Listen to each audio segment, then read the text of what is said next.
Yo guys, what is going on? It is Invin here, and today what I'm bringing to you guys is a brand new video, and I'm going to be talking about PvP tips and tricks for the current meta. Now this video is being made before the March update drops for obviously the month of March. Now this will change somewhat after this update goes live, so I will make an updated version then if we see any major changes, but from the patch notes we've seen, it's going to be looking like the Great Axe and the Warhammer are still going to be pretty strong. Now, of course, there may be some changes that we haven't yet seen, so like I said, I will update if necessary. But today, what I'm going to focus on is currently some of the best things that you can be focusing on getting for your set, as well as different things that you want to be picking up along the way to make the most of your time in PvP, whether that's Outpost Rush, whether it's 50v50 territory wars, or whether it's open world. Now, before we fully jump into today's video, if you haven't already done so, please do go down below and drop a subscribe to the channel. It is much appreciated and really does help to support me and my content here on the channel. Also, if you do go on to enjoy the video, don't forget to drop me a like, and without further ado, let's jump into this. So the first thing, obviously, is the current meta. Well, a lot of you guys will probably know the Great Axe, the Warhammer, the Ice Gauntlet seem to be reigning pretty supreme over most things, mixed in there with the Void Gauntlet for your CC and your debuffs, and this can be very powerful if it catches you out as well. And, you know, some people doing pretty well with things like the Fire Staff. The Musket in OPR is one of the most annoying things. I wouldn't say it's mostly the best weapon. It's not kind of like the meta, especially in wars. There's a few people that can run it really well, but it is very annoying in OPR, so it's worth noting. And basically, those are going to be the weapons that we're going to be focusing on the most, as they are the most played ones at the moment in New World. Now, this is as a result of the previous balance changes and patch that we saw, which changed it basically so that Gravwell was one of the best perks in the game because of the way it now functions, traps people in properly. Now, I do quite like the way that this works. However, it is very frustrating when you try to play anything against this because you do get stuck, paired then with a Maelstrom that drops a weaken on you. If they've got Insatiable Gravity Well, that's a double burst of the Gravwell damage. It's nuts. It really drops players, whether they're in light, medium, heavy. It's really difficult. So what we're going to be talking about is ways you can avoid that, as well as things like the Ice Storm and the debuffs that gives you with the Ice Shower, applying the Rend, etc. And of course then just general PvP things at the moment that players tend to be doing in terms of trends that are, you know, good to know about. So firstly then, looking at the Great Axe specifically, obviously, if you're running it, you are definitely going to want the Insatiable Gravity Well perk. As you can see from the gameplay in the background, the Insatiable Gravity Well is nuts. It keeps people in because of the way that the perk was changed itself, the actual ability Gravwell. But the Insatiable Gravity Well gives you a second ping of the damage, which is really good if it hits somebody. And obviously, other than giving you double damage, that is of course really good for dropping enemies in a tight-knit space. If you manage to grab 2 or 3 people, and then your team drops Gravwells on top of those, you're going to be able to do a ton of damage. Now, one thing to bear in mind is that if you are a light bruiser, which we're starting to see emerge a lot more now, or even some medium bruisers, you might want to back out once you've thrown your Gravwell, because often the enemy will pile theirs on top just to do as much damage as you're doing, and it can turn into one massive group fight there, and loads of people will drop at once. So particularly in wars, be aware of your positioning with that. Maybe you back out of those after you've got the Gravwell damage done. The other alternative is to drop something like a Maelstrom directly after it. This reason is twofold. Obviously, with the Maelstrom, you will eliminate any enemy projectiles incoming. So personally, what I like to do, throw a Gravwell. If I capture somebody, either run there and Maelstrom, or if I'm further away, I run charge as well. So I use my charge, get in there, and then Maelstrom. Like I said, it prevents any enemy Gravwells from coming in because you do actually absorb some ranged projectiles for a little short amount of time. And if you've got Enfeebling Maelstrom, which I would say is a super important perk as well for the Great Axe, then you actually weaken the enemy, meaning that their future attacks do less damage to you, which is perfect because it means they are going to retaliate. Obviously, if they're trapped in your Gravwell, they're going to try and flatten you with the Warhammer, they're going to try and rend you, etc. And if they're just doing less damage in general, it's going to mean that you've got a little bit more chance to kill them before they can do that retaliation. Now, as well as this, you're going to notice people are pretty much running the Warhammer non-stop paired with this Great Axe. Of course, that is the Bruiser build. It's a really good setup. Now, with this one, you're going to want to take care of Path of Destiny, and particularly if you're using it, you want to use Leeching Path of Destiny. This is going to be super helpful as it does give you a good chunk of health back. And the reason that this is a really helpful one is because it's one of the only ranged attacks that you're going to have other than the Gravwell as a Bruiser. So this is the 3 explosions in a row that go off, and it goes up to about a 15 to 16-ish meter radius from where you cast that spell or that ability. So you are able to get a nice bit of distance. If someone's running away, it can slow them down, stagger them, etc. And if somebody is running towards you, you can stun them and you can make a bit of distance. Or if you're just randomly in the middle of a fight, particularly again in wars where people are grouped up a lot more, if you drop this, you're going to bump your health right back up. So for me, it's a must-have. Now, the next thing here that you're going to want is Shockwave and the item perk Sundering Shockwave. This is super important with this meta because it does apply a rend to enemies, which means that you can do more damage to them.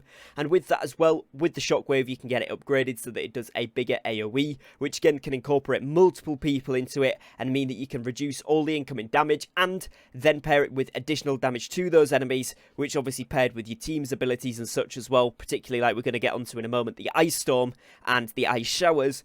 It can be a deadly combo where you're able to really rip through enemy players, and, you know, in reverse, it can happen to you, so do be aware of that. It's quite a nasty little cycle to get stuck in if it does happen to you as well. Now, the third ability is something that most players kind of switch up depending on their playstyle. For me, personally, I like to use the Wrecking Ball ability. This one is where you will actually flatten your enemy to the ground, and it's a really good one because with the other abilities that do the stuns, the staggers, the rends, etc., they will make people, you know, take a little bit of stun damage until they're next attacked, and then that cancels it out and they're out of that stun. Now, in wars, this is particularly the case, or even in OPR actually, where they will pretty much take damage instantly after you've cast that stun on somebody, unless it's like a 1v1, 1v2 where people are chasing you, in which case it's great. But obviously in those main mixes, this is not really going to stun them for all that long. Now, the reason Wrecking Ball is really good is because it actually flattens the enemy, and regardless of how much damage they take within that time, they still stay flat on the floor. So it makes it one of the best CC abilities, in my opinion, in the game. And you actually can go in, use this, then use your Shockwave, and then use all the rest of your abilities, switch to the Great Axe, Gravwell them, whatever you want to do, Enfabling Maelstrom, and it's going to do a ton of damage, and particularly versus tanks, it's going to completely break their block.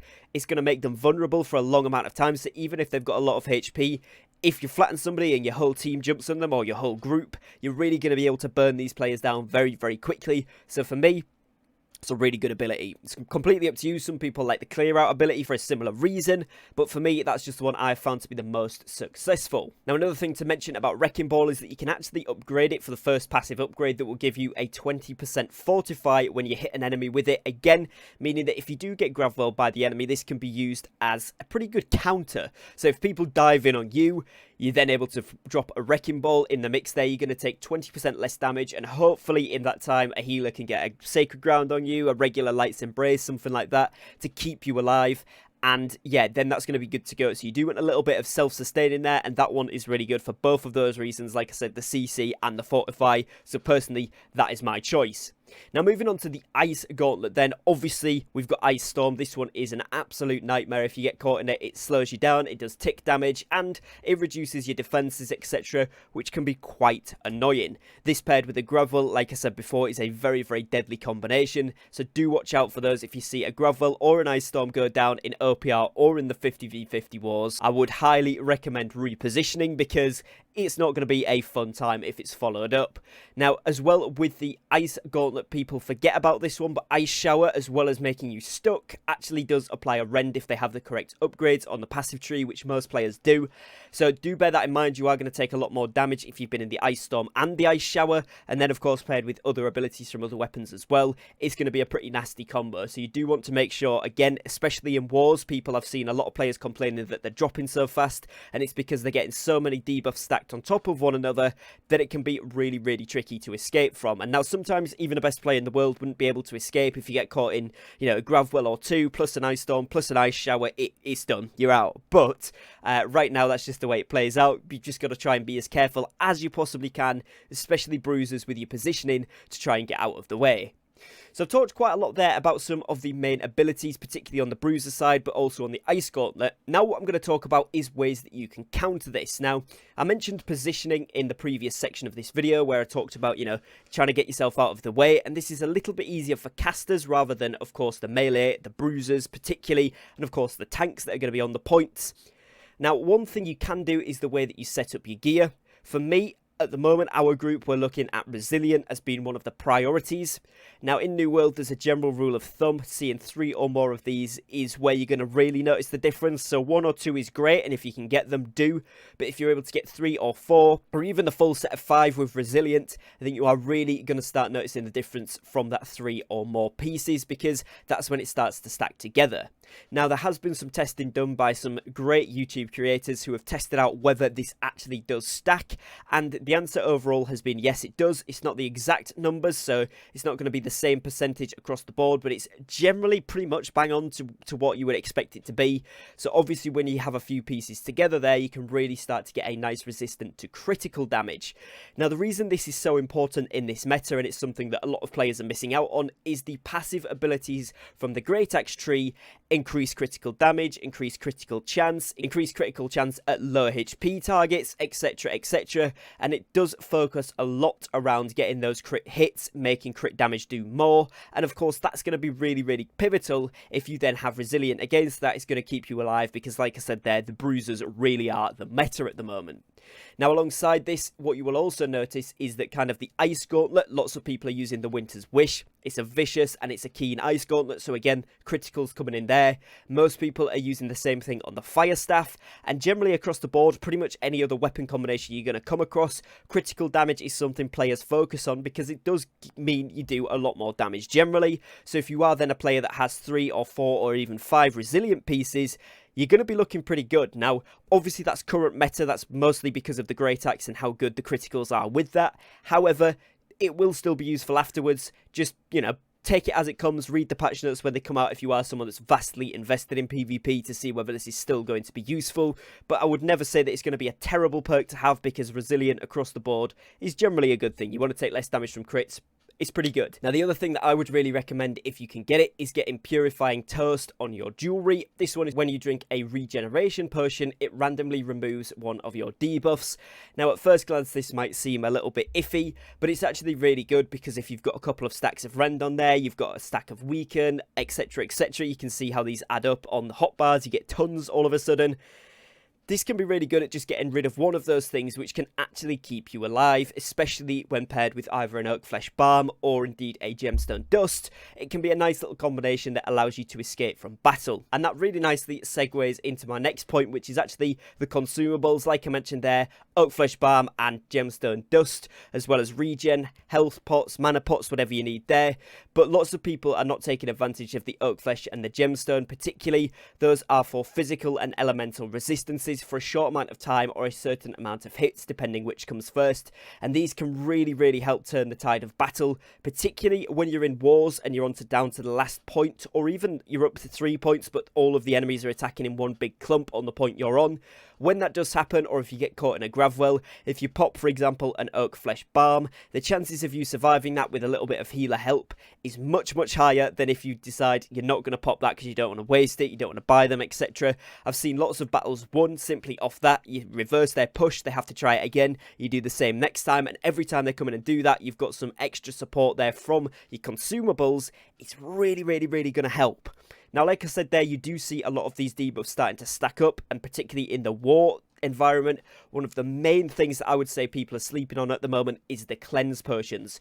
If you get stuck in a Gravwell or an Ice Storm, lots of stuff gets dropped on top of you. Obviously, you're going to reach for your health pot first, but if you have got access to a cleanse pot in that time period as well, it's on your hotbar ideally, then you're going to be able to pop that, remove all of your debuffs, and then actually you can turn around, drop your Gravwells, drop your shockwaves, whatever you've got, and really reverse the roles of what's going on. And again, that paired with other consumables such as your Oak Flesh and, of course, your Gemstone Dust, depending on what's mostly attacking you, can really get you out of trouble and make it a fantastic turn of events to actually wipe out the enemy team.